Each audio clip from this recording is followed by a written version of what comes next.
আজকে শিখাবো তোমাদের হচ্ছে এক্সেল। ঠিক আছে, এক্সেল শেখানোর আগে তোমাদের একটা কতগুলো জিনিস বলে দিই। এক্সেলটা কেন শিখতেছি আমরা? মাইক্রোসফট ওয়ার্ডটা শিখছি এই জন্য লেখালেখি করা লাগবে, বিভিন্ন জায়গা সাবমিশন করা লাগবে, এগুলো করা লাগবে। ঠিক আছে, কিন্তু এক্সেলটা শিখতে হবে তোমাদের জন্য, কারণ তোমরা হিসাব বিজ্ঞান থেকে পড়ে যখন কোথাও যাবা, তোমাদের কাজ কিন্তু তখন আর খাতা কলমে থাকবে না, তখন কোথায় চলে যাবে? এটাকে এক্সেলের কাজের মধ্যে ঢুকে যাবে। অর্থাৎ এক্সেলের যে ইয়েগুলো আছে সেগুলোকে ব্যবহার করতে হবে। যেরকম তোমরা ফিনান্সিয়াল অনেক অঙ্ক করছো, ডিবি, ডিডিবি, ডিবি, আই আর আর, তাই না? ডবল রিটার্ন ব্যালেন্স, পিভি মানে হচ্ছে ফিউচার ভ্যালু, এগুলো কিন্তু এক্সেলের কাজ।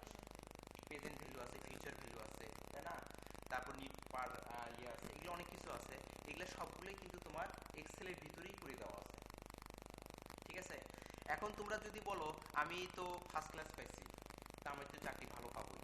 চাকরি ভালো পাবা, কিন্তু তোমাকে এক্সেল শিখতে হবে, কারণ ওইখানে আমরা যেগুলো ম্যাথমেটিক্যাল টার্মগুলো ইউজ করবো সেগুলো কিন্তু এক্সেলের মধ্যে আমাকে স্থাপন করতে হবে, অর্থাৎ বসাইতে হবে, তাই না? তুমি মান্থলি কত ইনকাম করতেছো, কার স্যালারি কত, তাই না? এগুলো কিন্তু আমাদের সবগুলো স্থাপন করতে হবে কার মধ্যে? এক্সেলের ভিতরে। অতএব এক্সেলটা হিসাব বিজ্ঞান বা কমার্স ব্যাকগ্রাউন্ডে জানা একবারে আবশ্যক। কম্পিউটার সায়েন্স শিখতে হয় কারণ কম্পিউটার অনেক কিছু জানা লাগে, আর এক্সেলটা শেখা তোমাদের জন্য আবশ্যক, কারণ তোমরা ওইটাকে ওই জায়গাকে ব্যবহার করবে। ঠিক আছে, তো এখন বলি তোমাদের এক্সেলের কাজ যে অনেক পরিধি আছে, অনেক বড়। ঠিক আছে, এক্সেলের কাজকে এভাবে বিশ্লেষণ করে, এক্সেলের কাজ কখনো থেমে থাকে না, স্থির থাকে না, এটা চলমান এবং এটা ডে বাই ডে আপডেট হচ্ছে। কিন্তু এর কতগুলো বেসিক যদি তুমি শেখা থাকে, তুমি যে কোনো যে ধরনের ফালাক তুমি সেখানে ব্যবহার করতে পারবা, তাই না? তোমাকে যদি কোথাও ব্যাংকে যায় বলে যে কোনো একটা দিল, অন্য ধরনের একটা সফটওয়্যার দিল, কিন্তু বেসিকটা তোমার যদি শেখা থাকে, তুমি যোগ করতেছো কিভাবে, বিয়োগ করতেছো কিভাবে, গুণ করতেছো কিভাবে, পার্সেন্টেজ বাই করতেছো কিভাবে, এই কাজগুলো যদি তুমি এক্সেলে জানা থাকে, তুমি যে কোনো ফরম্যাটে ওইটাকে ব্যবহার করতে পারবা। সূত্র একই, কিন্তু ফরম্যাটগুলো আলাদা হবে, কারণ ব্যাংকের যেগুলো কাজ হয় সেগুলো ফরম্যাটগুলো আলাদা, কিন্তু বেসিক এক। যেরকম আমাদের ওয়ার্ড হচ্ছে কয়টা? 50টা। 50টা বাদে কি আমরা কোনো ওয়ার্ড নিয়ে পড়ি? 50টার মধ্যে তো বিভিন্ন সাহিত্য ইয়ে নিয়ে পড়তে হচ্ছে। তো এক্সেলের কাজ শিখতে হলে তোমাকে প্রথমে জানা লাগবে এক্সেলটা আমি কোথায় ব্যবহার করব। তুমি যেই ফরম্যাটে যাও সেখানে তোমাকে এক্সেলের ওই ফরম্যাটটা ফালাই দিলে হয়ে গেল। এখন তুমি মনে করতেছো যে আমার কম্পিউটার অন্য ধরনের এক্সেল দেওয়া আছে, যেরকম অনেক ধরনের আছে এক্সেল, এক্সেলকে ভাগ করে করে কিছু কিছু কাজগুলো করে নিছে, কিন্তু আমাদের এক্সেলের যেই কাজগুলো দরকার সেইগুলো আমি শিখবো, বেশি শেখার দরকার নেই। ঠিক আছে, তো যেরকম তুমি অল প্রোগ্রামের ভিতরে ঢুকে তুমি যদি মাইক্রোসফট অফিসে এই যে এক্সেলে ক্লিক করো, তাহলে তোমার এটা ওপেন হয়ে যাবে। ঠিক আছে, ওপেন হলে দেখবা আমাদের মাইক্রোসফট ওয়ার্ড আর এক্সেলের মধ্যে ডিফারেন্টটা বুঝতে পারবা। মাইক্রোসফট ওয়ার্ডটা ছিল একটা পেজ, আর এখানে বিভিন্ন ঘর বিশিষ্ট ছক করা আছে। তে এখন জিনিসটা জানতে হবে এক্সেলটা আসলে কি। এক্সেলের নামটা শুনে বোধহয় একটা শ্রেষ্ঠত্ব, মানে সবার চেয়ে আলাদা বা একটু বেশি। তো এক্সেলটা কাজটাই হচ্ছে, এক্সেল যারা এক্সেলেন্ট লোক তাদের জন্যই তৈরি করা হয়েছে, অর্থাৎ যারা গুণ যোগ বিয়োগ তারা না, তাদের জন্য এটা তৈরি করা হয়েছে। এখানে তুমি যদি বলো একটা ডকুমেন্ট লিখবো, এটাকে প্রিন্ট, এটা কাজগুলো করার জন্য। ঠিক আছে, এটা পুরোটা একটা হচ্ছে কম্পিউটার একটা প্রোগ্রাম করে দেওয়া আছে, যার প্রতিটা ঘর এক একটা ডাটা গ্রহণ করবে, আর কোন ডাটার সঙ্গে কোন ডাটা তুমি যোগ করবো না বিয়োগ করবা, পুরোটা একটা ফরম্যাট হচ্ছে একটা প্রোগ্রাম। ওকে, তো এক্সেলের দেখো আমি মাইক্রোসফট ওয়ার্ড আর এক্সেলের মোটামুটি এগুলো সব এক না। দেখো ওই যে টাইটেল আছে, ফাইল আছে, তো এগুলা কি আর নতুন করে তোমাকে বুঝাইতে হবে কোথায় কি আছে? এগুলো তো দরকার নাই। হোম ট্যাব, ইনসার্ট, হ্যাঁ, হোম ট্যাবের মধ্যে ডিফারেন্টটা কোথাও কোনো কিছু নাই, মোটামুটি এই পর্যন্ত, মোটামুটি এই না হলে এই পর্যন্ত তুমি একই রকম জিনিস, এর মধ্যে কোনো ডিফারেন্ট দেখতে পাচ্ছ? দেখো আছে, কিন্তু এখান থেকে শুরু হয়েছে এই পর্যন্ত পুরোটা আলাদা, এখান থেকে শুরু করে পুরোটা আলাদা। তাহলে কাজ আমাকে শিখতে হবে কোনটা? এগুলোই শিখতে হবে, বুঝছো? এখন প্রশ্ন হলো এখানে এটার নাম কি, এটার নাম কি, এগুলা কি, এগুলা কি আসলে? এটাকে বলা হয় নেম বক্স, অর্থাৎ আমি যে মাউস পয়েন্ট এখানে রাখতেছি এটার নেমটা এখানে তৈরি হচ্ছে। যেরকম এটাকে কোথাও অবস্থান করতেছি, দেখো এটা এফ এর 7 নাম্বার ঘরে, এটার নামটা কি হলো? Name box, save 7। আবার দেখো এখানে তোমার এখানে একটা এটাকে বলা হয় ফাংশন, বা এটাকে বলা হয় ফর্মুলা বার, অর্থাৎ অনেক অনেকে এটাকে ফাংশন বারও বলে, ফর্মুলা বার, অর্থাৎ এখানে তুমি ফর্মুলা লিখেও কাজ করতে পারবা। এখানে ফর্মুলা লিখে যে কাজ হবে এখানে লিখেও একই কাজ হবে। আর একটা সুবিধা কি, তুমি একটা সূত্র লিখছো, সেই সূত্রটার ভিতরে কি হয়েছে কাজ তুমি কিন্তু দেখতে পারবা না, কিন্তু এখানে তুমি তার পুরো সূত্রটা দেখতে পারবা। সেজন্য এটাকে বলা হয় ফর্মুলা বার, অর্থাৎ সূত্র ভর। ঠিক আছে, এখন আসো আমরা এক্সেলের এটাকে কি বলা হয়, এটাকে বলা হয় স্প্রেডশিট, অর্থাৎ ছড়ানো পাতা। এই ছড়ানো পাতা পুরোটা হচ্ছে ছড়ানো পাতা, একটা ছড়ানো পাতার মতো। প্রশ্ন হলো এই ছড়ানো পাতা কত দূর, তোমাদের আন্দাজ হইতে পারে কত দূর। তোমরা বলতে পারবা যে এখানে এ টু জেড থাকতে পারে, জেড, দেখো জেড শেষ ছড়ানো পাতা না, এ এ এ বি এরকম করে করে আমাদের এখানে ছড়ানো পাতা দেওয়া আছে 256টি। কিভাবে, তোমরা একটা প্রমাণ দেই, তোমরা যদি কন্ট্রোল টিপে অ্যারো চিহ্ন দাও, এটা লাস্ট যেটা সেই ঘরে তোমরা যেতে পারতেছো। দেখো এক্স এফ ডি একবারে লাস্ট, এটা এরপর আর ঘর নাই। প্রশ্ন হলো এত ঘর, বুঝছো? তুমি কন্ট্রোল টিপে আবার অ্যারো চিহ্ন টিপ দিলে ফার্স্ট ঘরে আসবা, কন্ট্রোল টিপে যদি আবার এই অ্যারো টিপ দাও লাস্ট ঘরে যাবা, অর্থাৎ এতখানি। তুমি এখানে, আমার ধারণা 2010টা 2007 পর্যন্ত 256টা কলাম ছিল। ঠিক আছে, এমনি আসবে না।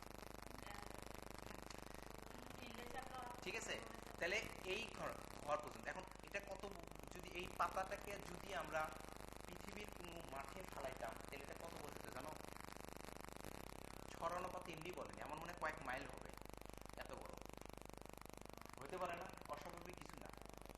কারণ দেখো সূত্রটা ফালাইছে, লাস্টে কি ফালাইছে দেখো, এক্স এফ ডি, কতবার দিলে এক্স আসে, কতবার দিলে এফ আসে, কতবার ডি আসে, এটা গুণ করলে তুমি বুঝবে এটা কত। আমার ধারণা এখানে অনেক আছে, আমি যতদূর ধারণা এখানে প্রায় 1600-1700 ঘর আছে। ঠিক আছে, এটাকে বলা হয় কলাম। এটাকে কি কলাম বলবো আমরা, A column, B column, C column, D column, E column, F column, বুঝছো? এটাকে বলা হয় কলাম। আর এটাকে বলা হয় রো, রো মানে 1 2 3। এখন প্রশ্ন হলো রোর ঘর কয়টা আছে, তাই না? রোর ঘর আমি যতক্ষণ সাথে শিখেছিলাম তখন ছিল 65,335টি ঘর, মানে রো ছিল। এখন দেখি কয়টা আছে, 10,48,575টা, ও 76টা। পেট ভরছে, পেট ভরছে, 10,48,576টা রো আছে। ঠিক আছে, আসলে সারা জীবন লিখলেও শেষ হবে না। ঠিক আছে, এখন দেখো এটার ব্যবহারটা বলি। এটাকে কেন কলাম, রো এবং কলামে বিভাজন করা হলো, তাই না? আর এটাকে বলা হয় সেল পয়েন্ট। সেল মানে আমরা নামটা বাংলাকে যদি রূপান্তর করি, সেলকে বলা হয় কোষ। কোষ মানে কি, আমাদের বডিটা কোষ দ্বারা ক্ষুদ্রতম অংশকে কি বলা হয়, কোষ। অর্থাৎ আমার শরীরে কোটি কোটি কোষ আছে, তাই না? সেরকম এই এক্সেলে লাখ লাখ কোষ আসে, অর্থাৎ এটাকে বলা হয় কোষ, সেল। এখন এই সেলের আবার নাম আছে, যেরকম এই সেলের নামটা কি বলবো আমরা, E7। দেখো লাল হয়েছে ইর কলামের 7 নাম্বার রো। এক্স্যাক্টলি একটা পয়েন্ট তৈরি হচ্ছে না, পিন পয়েন্ট তৈরি হচ্ছে না? এই রো এবং কলামকে জানা আবশ্যক, কারণ তুমি এখানে একটা 1 লাখ লিখছো, এখানে একটা 10 লাখ লিখছো, এখানে একটা 15 লাখ লিখছো, তোমাকে বলা হলো এই জায়গা যোগ করো, তাহলে কিন্তু তোমার ওই পয়েন্টগুলোকে জানা লাগবে। তুমি কি করছো, সাপোজ তুমি এখানে একটা দাগ দিছো, একটু কালার করে দিই, এটা একটা কালার করছো, হ্যাঁ এখানে একটা তুমি কালার করছো, এটা একটা কালার করছো। সাপোজ ধরো, মনে করো আমি এই 3টা জায়গাতে আমি আমার একটা অ্যামাউন্ট লিখছি, এই 3টাকে আমি আবার যোগ করব, তাহলে বলো তো লাল কলমটার অবস্থান কি, এন কই, না না, মানে এটার নাম কি বলো, হ্যাঁ রো। কলমের আমরা একটা নাম কিভাবে দেবো, এটা A11। এটার নাম কি বলতো, G11। এটার নামটা কি বলতো, D30। বুঝতে পারছো?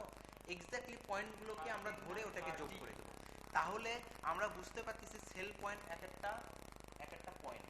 এই পয়েন্টগুলো জানা কিন্তু আবশ্যক, বুঝছো? তাহলে এরপর থেকে তোমাদের আর কোনো প্রবলেম হবে না, তো আমি কোন সেল অবস্থান করতেছি, কোন সেলে আছি, এটা তো উঠবে। কিন্তু আমি যদি বলি এগুলো এগুলো জায়গায় কেন আমি তোমাকে ইয়ে করলাম, বলতে হবে ওই পয়েন্টগুলোতে আমি যোগ করবো, কারণ বিশাল একটা অ্যামাউন্টের মধ্যে কিছু কিছু অংশ তুমি নিচ্ছ। তুমি একটা অ্যামাউন্ট বাই করছো সারা বছরের, কিন্তু কিছু কিছু জায়গায় তুমি 5% বাই করছো, ওই 5% গুলো যোগ করতে হবে এক জায়গায়, তাই না? তাহলে এগুলো পয়েন্টগুলো কি তোমার কি বাই করা উচিত না? বড় বড় প্রবলেম। হ্যাঁ,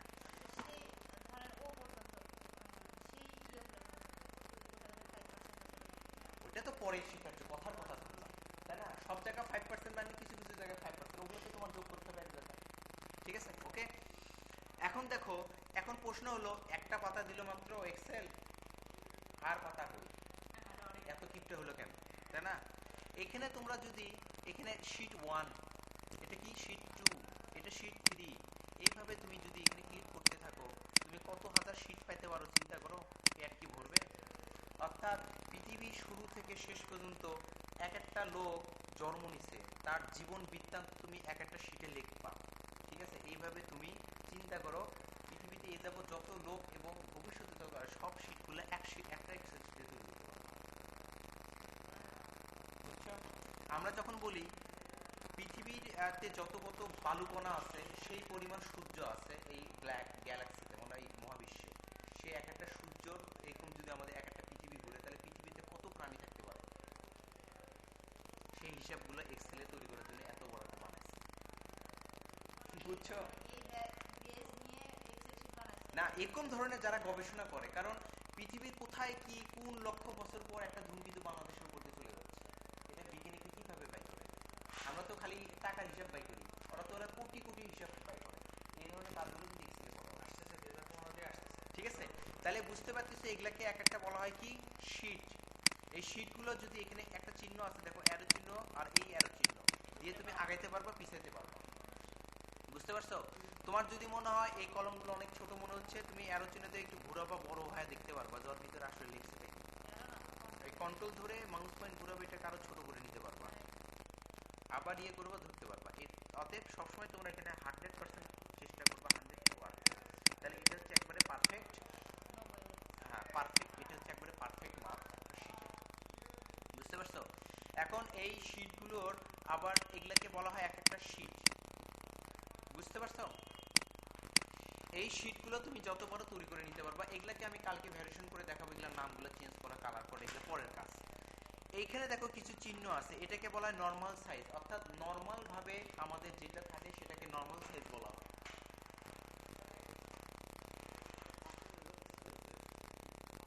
আমি স্যার দেখছি স্যার রেজাল্টটা ওইরকম করেন, আপডেট করেন। আর হান্নানের সঙ্গে কথা বলুন, হান্নান বলে যখনই দিবেন আপনাকে আমি জানাই। এক সপ্তাহের মধ্যে একটা সময় ছিল স্যার। আমি স্যার দেখলাম এফিএফ, তারপর একটু স্যার ফোন করে ইয়ে স্যার পড়তে আছে।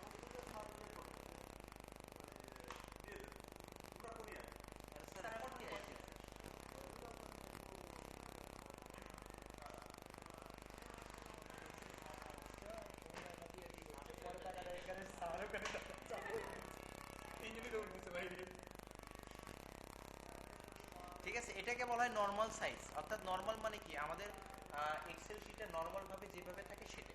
ওকে। আর এটাকে বলা হয় কি পেজ লেআউট। এখানে ক্লিক করা মাত্রই দেখবা আমাদের এক্সেল শিটটা এক একটা পেজ, মানে প্রিন্ট পেজ কতখানি পর্যন্ত নিতে পারবে সেই হিসেবে ভাগ হয়ে গেছে। এখন সাপোজ তুমি একটা করছো করে, এই এত বড় পেজ কি পৃথিবীতে আছে যেটা কয়েক কয়েক কিলোমিটার হতে পারে? সেজন্য এগুলাকে বুঝাই দিচ্ছে যে এই পর্যন্ত একটা পেজ, এই পর্যন্ত একটা পেজ, এই পর্যন্ত পেজ, অর্থাৎ তোমার কাজের পেজগুলোকে তুমি যদি একটু ইয়ে করে নাও, বুঝবে এগুলো এক একটা পেজ। একটু ভালো মতো দেখো পেজ, তাহলে তোমাকে বুঝতে হবে। বা তুমি যদি নর্মাল মোডে আসো, দেখবে আমার এখানে একটা রেখা দ্বারা বুঝাই দিচ্ছে, রেখা। হ্যাঁ, এটা হচ্ছে এই রেখার অর্থ হচ্ছে এটা আমার লাস্ট বর্ডার, মানে এই পর্যন্ত আমার প্রিন্ট করতে পারবো, তাই না? তাহলে এখানে থেকে বুঝতে পারতেছো যে এ থেকে শুরু করে আই পর্যন্ত আমার লাস্ট বর্ডার, এর মধ্যে আমার প্রথম পেজের কাজটা করতে হবে। আর রো যদি ধরো 47 নম্বর রোটা হচ্ছে আমার লাস্ট। এটা কোনো কিছু না, এখানে ক্লিক করলে তোমার লাস্ট ইয়ে দেখা দিবে, বা নর্মালি দেখা দিবে, বর্ডারটা দেখা দিবে। এটা কিন্তু আগে কখনোই আসবে না।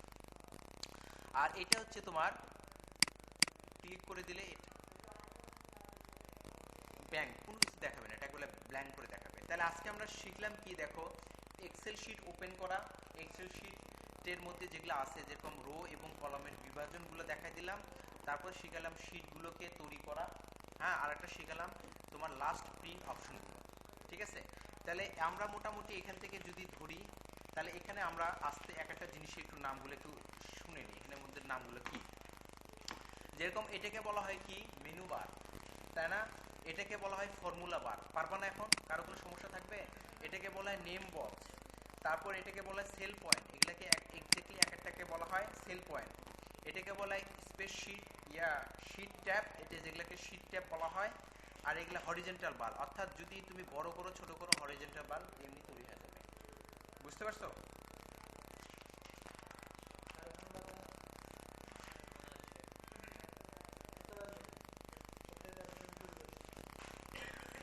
এখন আসো কিছু কাজ আছে হোম ট্যাবের ভিতরে, যেগুলা কাজ আছে দেখো, হ্যাঁ, এগুলোর মধ্যে কি কি কাজ আছে দেখো। এগুলা কাজের মধ্যে আমাদের আছে conditional format, format table, cell, এটা, আর এটা হচ্ছে হরিজন্টাল আনুভূমিক, ভার্টিক্যাল হচ্ছে লম্বা লম্বা।